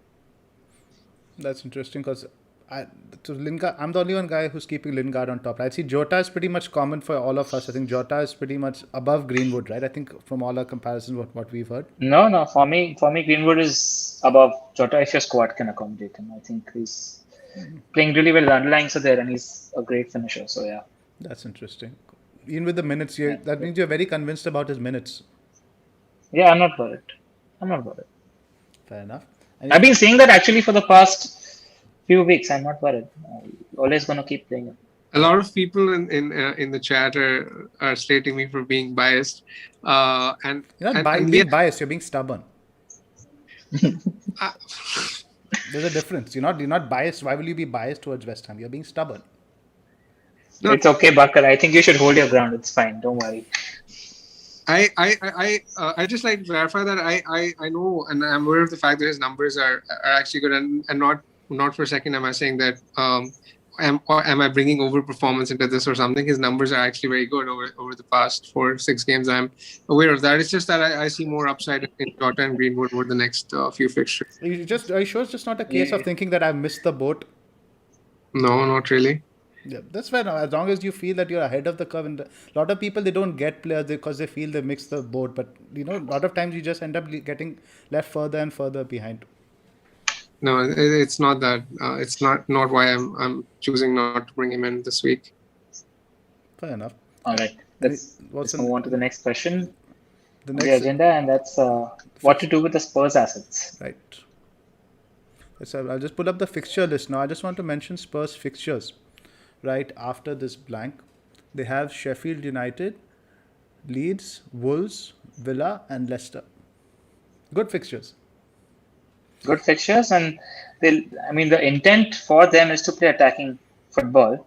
That said, I'm pretty sure I'm selling Son this week, and I'm holding on to Kane. Kane looks like he's going to be fit. I mean, Mason said that it's a day by day situation for Kane, and he is hoping that Kane plays the cup final. So that's where we are in terms of injury updates. So I'm looking to hold Kane because I think the fixtures are too good to let go of him. And I'm I think he's going to play game week 34. And I'm letting go of Son because I want to get Greenwood, who has a potential double as well, and my squad can afford it. And Right, because of the free hit, you have to comment. That's a very different. because of the free hit, and also I think there are blanks in 35, but you do have transfers in the middle, so it depends on what your squad situation is like. Because a double game week, I mean, I scored 75 points this week. 50 plus points came from the Spurs double game week. So you can't ignore these double game weeks, despite the next game week being a blank as well, because it does add up. I just want to say I'm also looking to sell that Son because I think that in the run-in, I think Bale might be a better option than Son. That's interesting. And it's a good differential to have as well for the run-in, just because of how much Ryan Mason rates Gareth Bale, and I think he's probably a better FPL asset as well. So that's one of the reasons why I'm looking to sell Son, because I rate Bale more. Slightly digressing. So, which you're looking to free hit in 36, right, or not 30, not 35? I'm looking to free hit in 36. I've got a good enough team for 35. Okay, because I think you could possibly get out 11 doublers in 35 and then manage 36 also. Maybe that's something you can look at as well.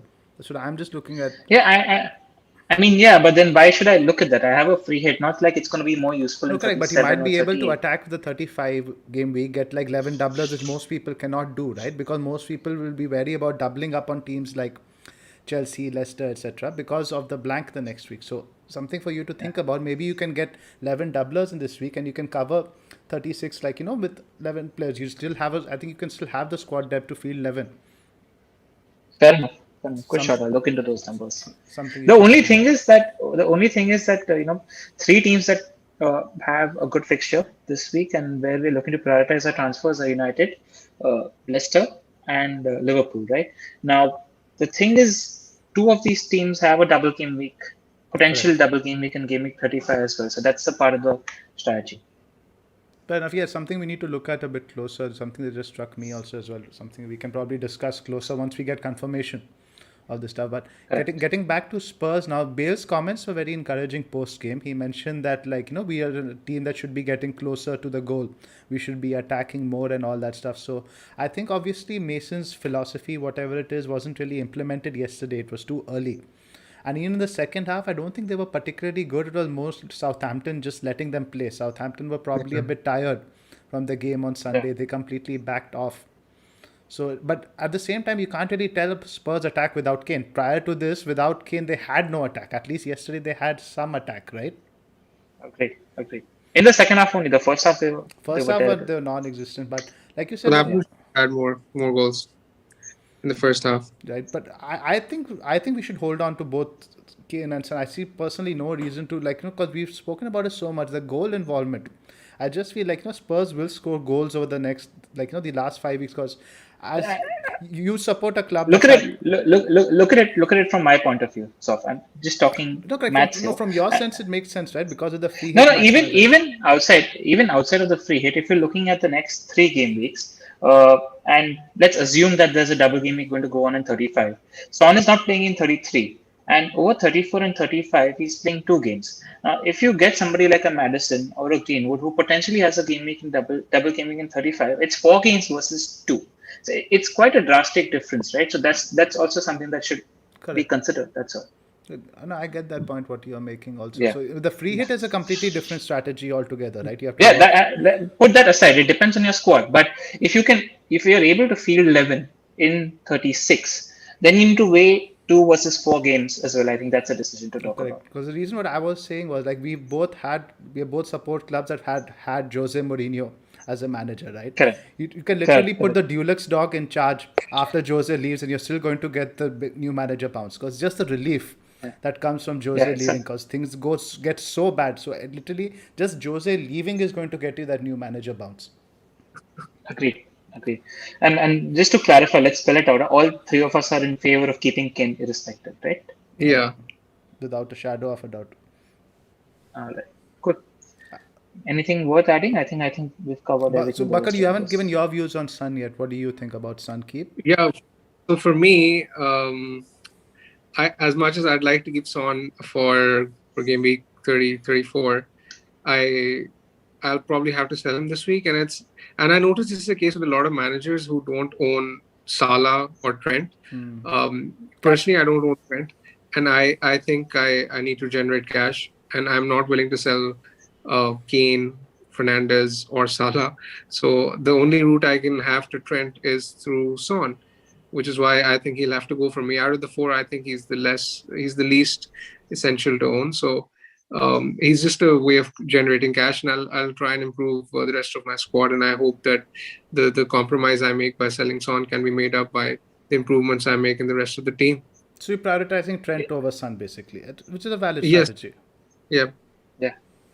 Also, one other thing to add is just, positionally in the game, Son wasn't as wide as he has been used to playing for Spurs. Both Son and Bale were a lot closer to the goal, but it's a different ball game because Kane wasn't there, so we don't know what the system is going to look Precisely. like. We just don't know how it's going to be with Kane, whether Kane is going to drop deep or he's going to play that box role. If I had to foresee it, I'd say they play something similar to how Liverpool played for the most of the times, when Kane is playing in the Firmino sort of a role, and Son and Bale are a lot closer to the game. They're more inside forwards than wingers. It's what I presume. Okay, because later on in the last few games under Jose, Kane wasn't dropping back and creating like he was in the first half of the season. He was lingering in the box a lot more. So I'm interested to see what sort of role he has under Mason. Yeah, so somebody in the chat is asking whether Son to Salah is a move you would make, and yes, that is definitely a move I'd 100% recommend. Even with United next in 34? We're not a good defense. Because Salah is, in my opinion, he's not only does he have the fixtures after this week, he's hands down the best captaincy option this week, in my opinion. That's a fair point. All right, we'll move to the question and answers later. Let's go on to the hot fixtures of. Right, we have the hot fixtures first. Let's start with the captaincy up front, because it's a good week. There are three good games to target for captaincy. There's Liverpool versus Newcastle. There's Leicester versus Palace, which should not be ignored.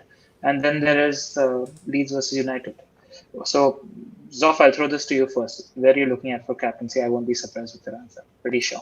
Yeah, I think you already know, right? It has to be Salah for me. Yep. Not at all tempted by an Iheanacho punt against Crystal Palace, who are defensively.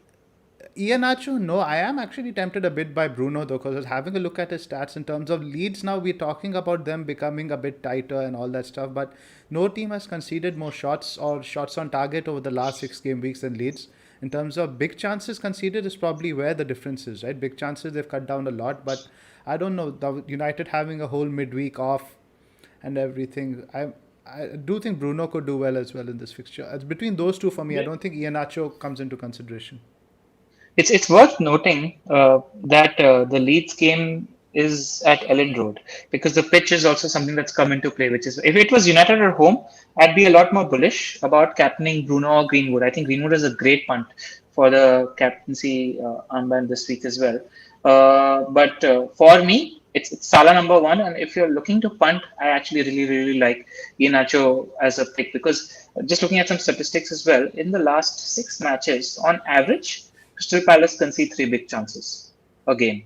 So that's and Iheanacho has accumulated the most number of big chances in the game in the last 6 matches. So those stats sort of are marrying, So I like that Iheanacho pick. And we didn't talk about the FA Cup Leicester Southampton game. In that game, it was clear that Nacho was getting all the big chances. Exactly, and now they have Maddison, right? So he's there's a lot more quality in terms of service. You have Tielemans and Maddison serving, balls on the platter to put them in. So it's a good shot, Nacho. Bakar, where are you on this? Yeah, I agree. I can fully see a Nacho haul against Palace, but I would still go with Salah. I just find him more dependable personally. But I am not against the Nacho shout at all. I can see Leicester winning that comfortably. Crystal Palace away from home are generally abysmal. Let's talk about the Liverpool versus Newcastle game. How do you see Bruce playing this game? That's a good question, right? I think away to Anfield, he's definitely going to revert to type. Play on the Exactly. He's going to park it, but I think Liverpool will be good enough to win this comfortably. by Yeah, but comfortably. you'd I expect, still you'd don't think expect that Palace would be a little more loosey-goosey compared to Bruce because they do have things to play for still. They do have to defend and make sure they're not conceding too many goals. So that's something that might play. I'm still on Salah at the moment, but I'm just thinking out loud out here. That's No, all. absolutely right. When you said concede a lot of goals, I don't see Newcastle conceding more than two, for example. I see it being like, 2-0, not a 3-0, Yeah. 4-0, something like that. Yeah, I'd go with the 2-0 as well. I expect it to be something like that. Yeah, it's making actually this conversation is making me thinking about switch the armband from Salah to Iheanacho maybe. Cycling back to the Arsenal-Everton game, do you think there's a clean sheet here for either side? Lacazette and Oba are both out. Yeah, I mean, who's going to play up front? I think it's going to be Martinelli or up front. Nketiah?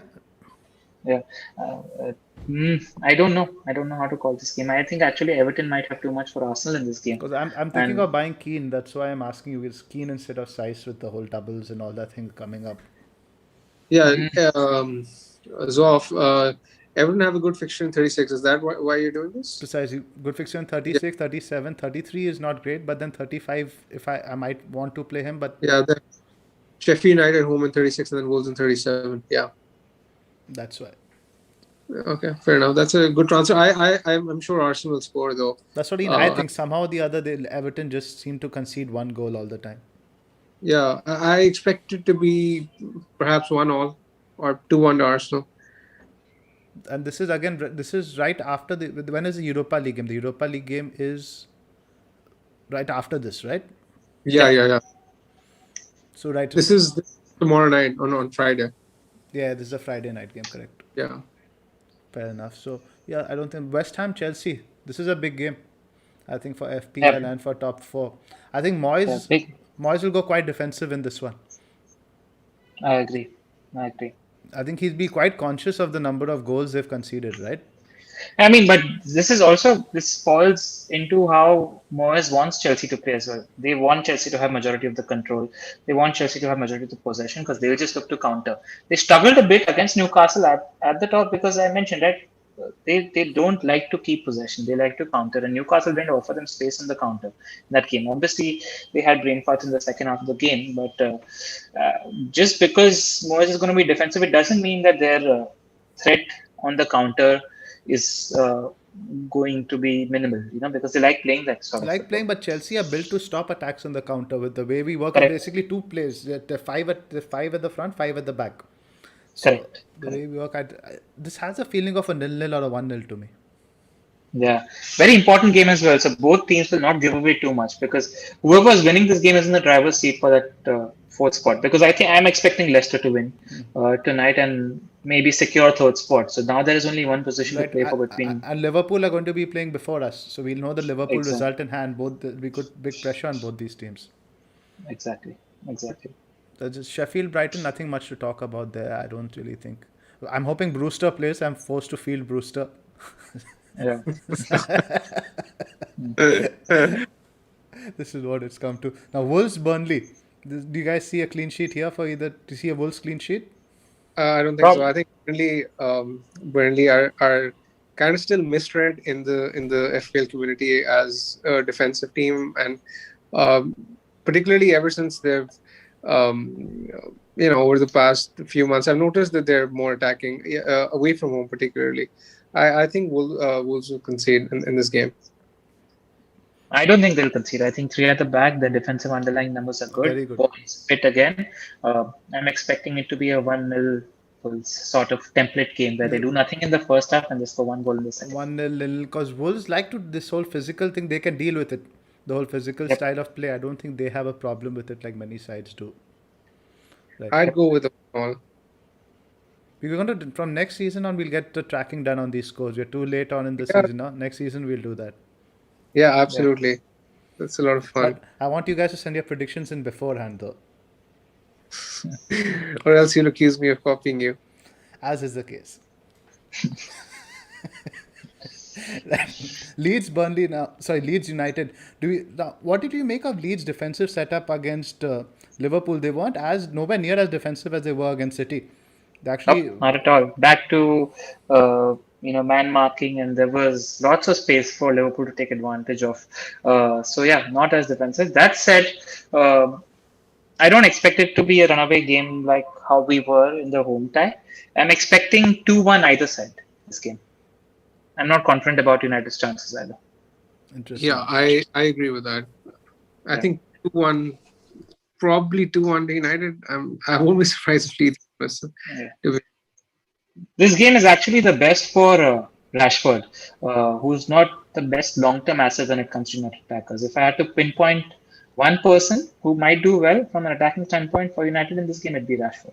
Because you notice this is what Liverpool were doing very deliberately, right? In Jota, Yeah. the ball he played to Trent. Every time What a beautiful ball! I did not know he had that in his I locker. did What not a either. beautiful. I pretty much thought he was pretty much a final third player. I didn't realize he Yeah. had that in his Yeah. locker. So that I think it's going to be good for your counter attackers. Like you said, they're just going to look to distribute that ball. Pogba is going to be playing the balls over the top. Exactly. So interesting. So it's not a 2-1 very either side. 2-1. I say. Bakar, same page. Yep. I think could be 3-1 United. It depends if Leeds score first, you guys will definitely score 3. If you guys score 1, then you might draw it. Any Score news first, on rather. Rafinha? Whether he's going to be fit for this game? I think no, there's nothing, no update yet. Updates. We'll ask He Ben. was close last game, right? So it should be. He usually posts on his Instagram when he's training. He likes posting training pictures. There've been nothing of that sort so far. All right. Villa West Brom, I think you can skip. Nothing of note in this game. Leicester versus Palace. Like I said, I won't be surprised if Leicester get 3-4 goals in this game. Pretty bullish on them in this game. I need to recalibrate my thinking about Palace. I think I keep thinking Palace, Hodgson's side, will not concede too many, but I don't think it's the same case anymore. No, I agree. You can't ignore 3 big chances a game conceding on average. I mean, that's Yeah. a stunning step. I expect them to concede 3 as well. Interesting. Maybe I should look at Iheanacho a bit more than he's not entered my captaincy. I just like my captain to have some sort of penalties or set pieces, something like that. I don't see. I can write it right now. I don't think you're shifting that one back from No, Salah. I don't It's think- very unlikely. Yeah. That's never going to happen. Extremely unlikely. I admit that. Right. Anything else to add here, guys? Let's just do the quick captaincy, quick summary. Your top 3 in order, LR? Oh, after this conversation, before this conversation, I was on Salah. After this conversation, I'd say Nacho 1, Salah 2nd, and Greenwood 3rd. Bakar?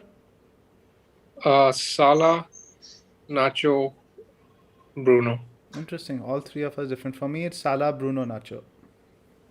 Interesting. Outside This those is the 3, first time. This is the first time we've had such. I don't think you need to look outside of these 3 games for the captaincy.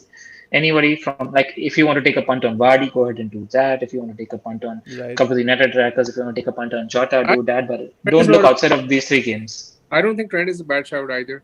yeah, Trent is a decent shout as well. Definitely. Not for me. Newcastle's attacking numbers are very good in the past 4, 5, 6 games. I wouldn't captain Trent. I wouldn't be surprised. It also depends a bit on Phillips if he's back or not, right? Yeah. Even if he's actually, we didn't talk about that because if Phillips isn't back, I think Nacho is quite considerably the stronger option because when they play Fabinho in midfield, they're a much stronger team. They're not half as good a team if Fabinho is playing in defense.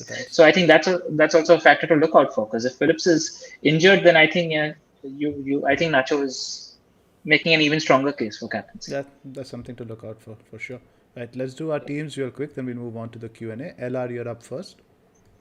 All right, I'll just read my team out for the benefit of the listeners. As keeper, I have Martinez. In defense, I have Shaw and Rudiger. In midfield, I have Maddison, Jota, Salah, and Rafinha. And up front, I have Iheanacho and Cavani. So I've got 9 players playing at the moment. My transfers look pretty straightforward. I'm looking to do Son to Greenwood and either Cancelo or Reguilon to Trent. Those are the transfers I'm looking at for a -4, which I see as a -2 because I have 9 playing, so I'm happy to take that hit. Who are you thinking, Cancelo or Region? That's the one I'm debating at the moment. At the moment, yes, go on. I'd lose Cancelo. I think we had mentioned this last pod as well. I don't think Cancelo is part of the first 11 now. Yeah, and I don't think the first 11 is going to play against PSG, right? So that Palace game might be good for him. That's a good point actually. Yeah, But how long that's are the thing. how long are you going to leave that decision, right? Because the thing is with Reguilon now, you'd expect him to play every game till the end of the season. Yeah, but Spurs defense is terrible, and I don't expect them to get stronger. So that's also a part of my thinking. I know, but I mean, he's been Correct, but torturous to own. I know That's what you're all. saying, but you're going to get starts out of him. I can't be so sure about Cancelo. I think he's fallen down the pecking order a lot. I'd definitely ship Cancelo over Region. Bakar? Fair enough, but that Palace game has upside, right? Yeah, That Palace game is a good game for short a term. Cancelo. I know, but you Yeah. have to take the short term pain. I think with long term, you're going to get. I don't know how many starts you're going to get from Cancelo till 38. Because if you're making a defensive transfer now, it has to be now till 38, right? You're not going to mess around with your defenders now. For the next No, but few that said, transfers. I mean, after this week, just for the benefit of the conversation, I think my attack is pretty sorted in Salah, Jota, Greenwood, Madison, Kane, Cavani, and Nacho. I don't see too much tampering there. I think it's set until the double game week, which is why. Correct, until some injury happens or something happens. But either way, you want a stick and forget defense. So, Bakar, Fair enough. what's your position? Cancelo or Reguilon to go? I think I'd sell Region just because I don't rate the Spurs defense that highly. And Cancelo, like LR was saying, he has some sort of upside against Palace. I do think he's going to play against Palace. I'm in a very similar position regarding my team as well. And Interesting. the thing is, in 34, Spurs have a good fixture as well. It's Sheffield United at home, so you don't have to be worried too much about defensive statistics either. So that's something that's in play as well. Something you have to Maybe, think about, yeah, Zoff, you're convincing me. I'd probably get rid of Cancelo. Because you have the 35, Sheffield United- because you have Chelsea again in 35, right? And then you have like Brighton Exactly. away. Then they're pretty much on beach Yeah. mode. That's by the time they would have clinched the title. You never know who Fair could enough. Fair enough. You're convincing me to change the thinking. play. Right. Bakar, do you want me to read out your team? I know you're on your phone. You might not have it handy. I actually do now. Okay. So I have Martinez in goal. My team is a bit of a shambles this week. It's all over the place. Martinez in goal. Rudiger, Alonso, Shaw, Phillips, Fernandez, Salah captain, Rafinha, who's again a doubt, Iheanacho, Watkins, Gundogan, who's not going to play. And on my bench, I have Cancelo, Son, Kane. So basically, I have my entire bench is not going to play. Cancelo, Son, Kane.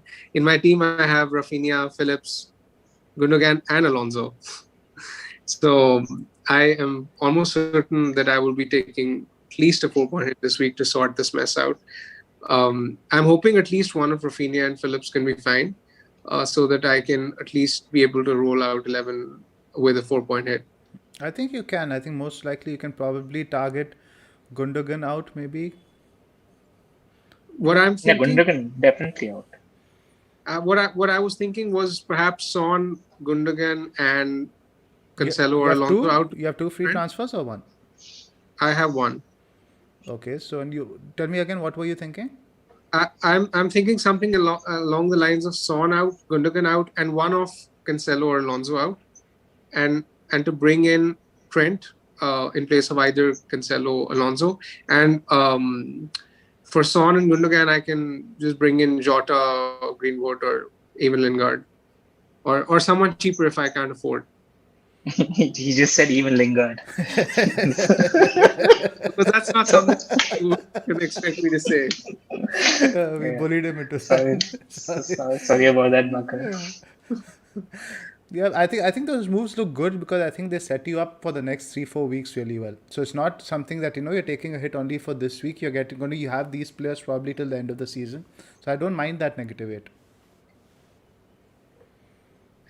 Yeah, that's what I'm thinking as well. That's what I'm thinking. But let's see. I'm waiting on injury news and then I'll take a final call. Right, because I'm just having a look at how you're shaped for 36 as well. You've got 2 Chelsea players right now, 2 United players, and Iheanacho. So you have to start thinking about that as well. Yeah, that's going to be a bit of a concern as well. Yeah, right. And this is why I might sell Alonso, honestly, because he's going to be a problem for me in this week and in 36 as well. Makes sense. So, and you're going to stick with the captaincy on Salah? most likely. Yeah. Fair enough. I'll just walk you guys through. Did you actually walk through everyone through your team for the audio? I'm not sure we did it. Anyway. I did. Okay, never mind. Sorry. So, all right, my team is Martinez, Rudiger, Shaw, Cancelo, Diaz, who are not going to play, Lingard, Salah, Bruno, Jota, Brewster, and Iheanacho. And on the bench, I have Fabry, Kane, Son, and the suspended Ben White. It's pretty much a shambles. Yeah, we've got some What- big what are you- decisions to make. So what I'm thinking now, Trent needs to come in. I've got 1.1 in the bank, and Cancelo to Trent to fund that. I need another 0.6. So I can go Diaz down to a 5.2 defender, which is why I was considering size. Any free transfers? 1. One. All right. So I'm going to let Brewster play whatever, probably gets a point or whatever. I don't really want to bother about that. I don't really see many standout replacements also for him. So probably Cancelo to Trent and Diaz to either Saiss or Keane. I thought about holding, but I'm not so sure about Arsenal's defense or their rotation and all that stuff till the end of the season. Yeah. So you're gonna I keep mean, Son? Diaz is.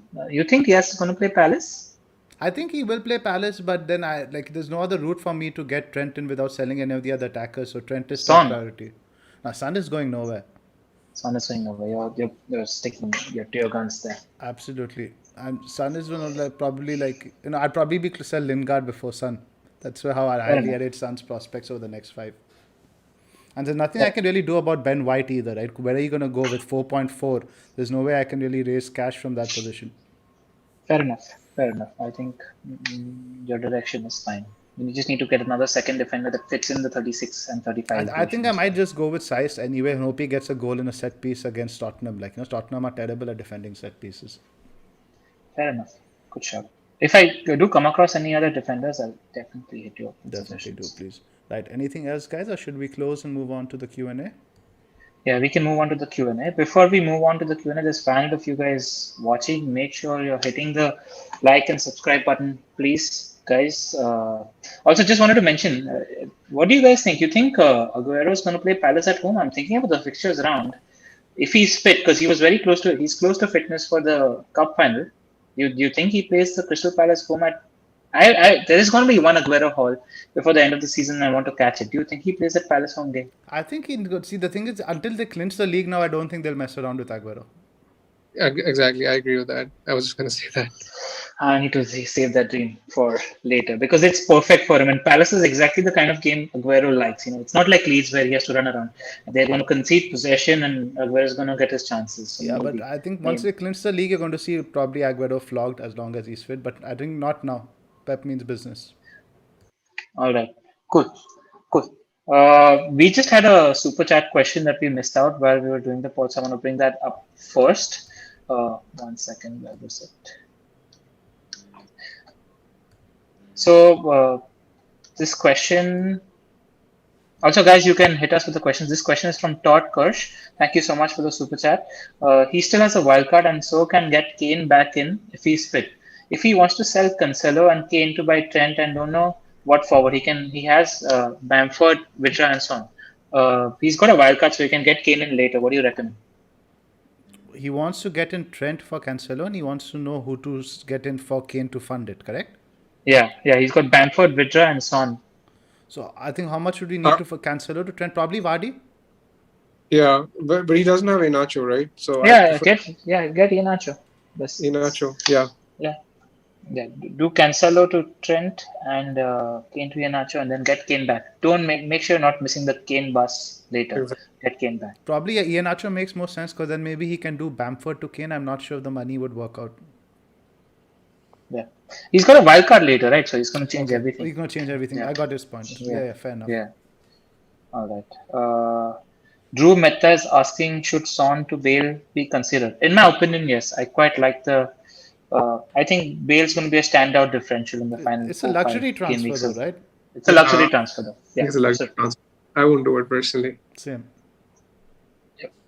Luxury transfer, but I like the idea of it. I like Bale. Yeah, if you have no other priorities, I would say Bale definitely has the higher ceiling. But then Son has got so many more routes to points. I always feel that Son is always involved somehow in the attack.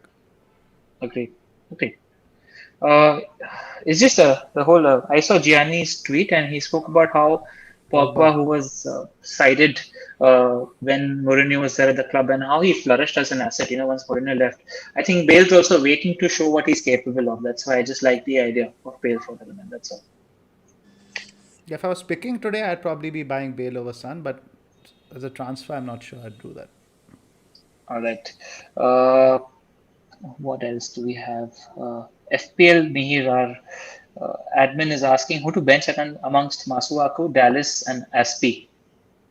Masuaku plays Chelsea, Dallas plays United. I would bench Masuaku. Masuaku. Yeah, same. Same. I think Dallas has a slight upside, so I bench Because Masuaku. I read this somewhere that there are actually a good point. Dallas is the only one in the midfield who actually gets forward. All the other guys are He's an sitting attacking midfielders.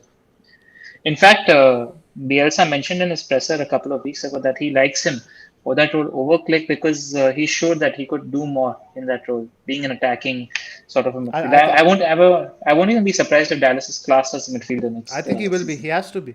He will be. I'm pretty sure he will be. He has to be. Yep. Nehal sent in a super chat.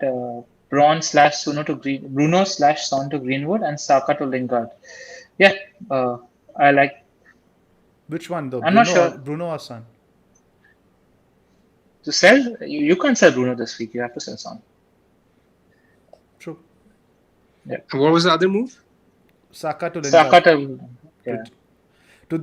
Let's just call Lingard he who shall not be named. Rajesh is asking me why free hit in 36 and not free hit in 35 for you, because I've got the majority of my team right now is filled with Leicester, United and Liverpool assets who look like they're going to have a double in Gameweek 35, which is why I'm looking at free hitting in 36 and not 35. So it depends on your team. Should we take out City defense for Dallas until the end of the season? What do you reckon, Zoph? Dallas now, his next two fixtures aren't great, right? I think it's United and then it's what? Tottenham? No, it's Brighton away and then it's Tottenham. Brighton away isn't.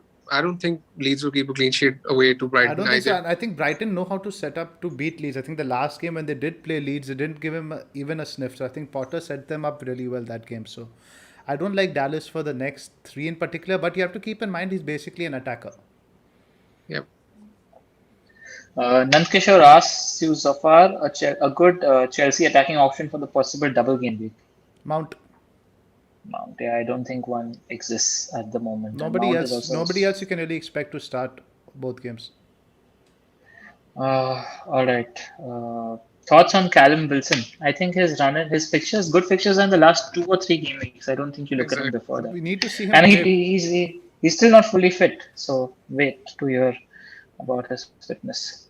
Dhruv is asking Reguilon to Pereira. I'm not so sure about that because we got a little bit of news where we're not expecting Pereira to play tonight as well, so we're not sure about his fitness. So wait before doing this move. Don't go there. Yeah. Set and forget. This is a good question from Shanai. Set and forget defenders until the end of the season. I think Trent, Rudiger, Shaw, and one of the Wolves guys. I think that sounds like a good bunch of defenders that you can have until the end of the season. Absolutely. Time to get rid of Bruno. Don't do it, guys. Don't do it before the Leeds game. I think I won't be surprised to see him getting a double digit in this game. He's due. Don't. I wouldn't sell him before the Leeds game. Don't. Yeah. What do you think about those chasing and wanting to put the armband on Jota against Newcastle? Are you 100% convinced he starts? Nope. I'm not. I think but if I had to predict, I think he's going to play four of them together in this game. I think so too. But I think he will play Jota purely because of the delivery he made for that ball to Trent. And then generally Jota was impressive that game. He was quite direct. He was looking to take people on. Yeah. I was listening to Alon, who's a Liverpool fan, and he was like, Jota was our best player in that game. So I'm pretty confident he starts, but not confident enough to hand him the armband. Exactly. And also, talking about underlying numbers, Salah is still doing better compared to Jota in the last 6. So I'd much prefer Salah. And he's got penalties in his locker. If you don't have Salah, what about that? Nacho. You prefer Nacho over Jota. Fair enough. Yeah, we spoke about how we're expecting that game to go, right? And more of a talisman probably, right? Ian Nacho. Exactly. Exactly. FPL Junkie is sent in a super chat. Diaz and Phillips with Trent, and he'll have 4.6 for that uh, other defender spot. What defender do you like 4.6 and under? I think that pretty Four much point. the two candidates, I looked at this a lot today because I'm also in the market. I think the two major, Sufal has been posting good numbers. Despite them conceding, I think all the last three games, he's actually got an assist in each one. That right wing back role is suiting him. So I think it's pretty much him and Holding. There's not really much else there. Yeah, I'd probably go with Holding. West Ham's numbers have dropped big time. That's the only problem with West Ham. The numbers are really poor. But I do back them to prove. I don't see Moyes teams conceding so much consistently. Correct. Gundogan replacement around the same price. Pritesh Shasti, regular listener of the pod, is asking. We Fi- spoke about it at length. We spoke about mid-price No, midfielders at Gundogan length. is cheaper, right? Gundogan I think is like Gundogan 5.8 now. is 6. 5. I think it's something around 6. He's dropped below 6 now. I think he's had quite a few drops. So during that in that range, it's quite limited. The choices. Trossard is a good option because he has Sheffield United, Leeds, and Wolves. His next three fixtures. What about And Traore? West Ham. I like And Traore. West Ham. Yeah, Traore and Trossard. Trossard because he's. These are two options. You take your pick between these two. Because Traore's The role other- has changed a little bit. He's playing a little more central than that wide role. Okay. I like Traore. I Agree. think And further up as well. further up. And yeah, so Saurabh Deep had a great point. Rafinha is fit. I agree with that as well. If Rafinha is fit, go for Rafinha because he's got a great end of the season run as well. Relatively And fixture proof, also you can say with Leeds. agreed. Hali is asking. He has Rashi. Should he turn him into Bruno for this game? No, don't do it for this game. For this game, I actually like Rashford a lot more because you need somebody who's going to run behind the defense, and that's going to be Rashford from our team. Makes sense. Yeah. Last couple of questions, I think, before we end on what's on IPL. Danny Vaz is asking if we should do Kane to Vardy. I'm not for that. No, I would. hold on to Kane. Hold on to Kane. Weak defenses to target: Southampton, Palace. Nankeshwar, I think there are three defenses that are worth targeting at the moment: the Southampton, Palace, and Burnley. So I was looking at the underlying Sheffield. numbers, and all three teams. Sheffield. And Sheffield United. Southampton, Palace, and Burnley are conceding. All three are conceding 3 big chances on average per game in the last 6 matches. So I have those numbers. So I think these are 3 defenses to target. Agree. That's it, guys. Anything to add? Nothing much. Not much. We're done, I think. Yep. Bakar looks like he's about All to right, we want to collapse. keep. Yes, we'll let him go as well. Thank you, Bakar, so much for being worries. with us. And thank you guys in the chat for being patient with us, being with us through those technical glitches as well. Apologies from our end for those. And before you leave, don't forget to hit the like and subscribe button. We'll see you next week. Take care, guys.